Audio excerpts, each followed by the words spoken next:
I spent this last week immersed in continuing education in order to hone and polish my skills as a grief support group facilitator. I have come away from this time of intentional learning and sharpening, feeling supported, more equipped, and validated in my calling to grief work.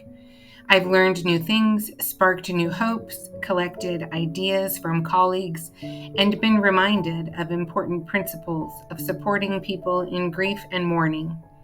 One of those principles I have recalled this week is the importance of the griever's story and the space in which it can be told and retold. Anyone who has experienced the death of someone they love has a story. Some of us have multiple. My stories are unique to me, just as yours are unique to you.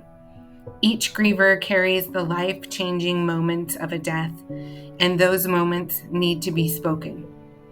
The person who died, who they were, what they meant and still mean to us, need to be told. Grieving people need to retell the story that started their grief journey, and not just once. In fact, they need to tell the story over and over and over again. There is a purpose in this that grievers are not even aware of, and usually neither are their friends. Retelling grief stories helps cultivate understanding and acceptance of the reality of the death. Grievers can feel shame or rejection when space is not given to tell and retell their story. Listening to the stories of our grieving friends is sacred space. Being invited into the most painful experience someone may have is an honor. Hearing their story is a privilege.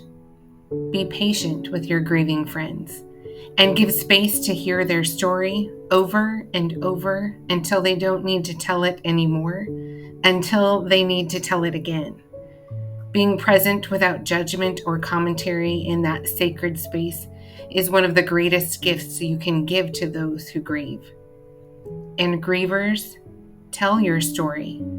Find those who are willing to receive and hold your words with love and empathy. God gave humanity incredible capacities, and our bodies know we need to speak our stories, even if we are not fully aware of the need. Let us give space to allow our God-given capabilities the legroom to work.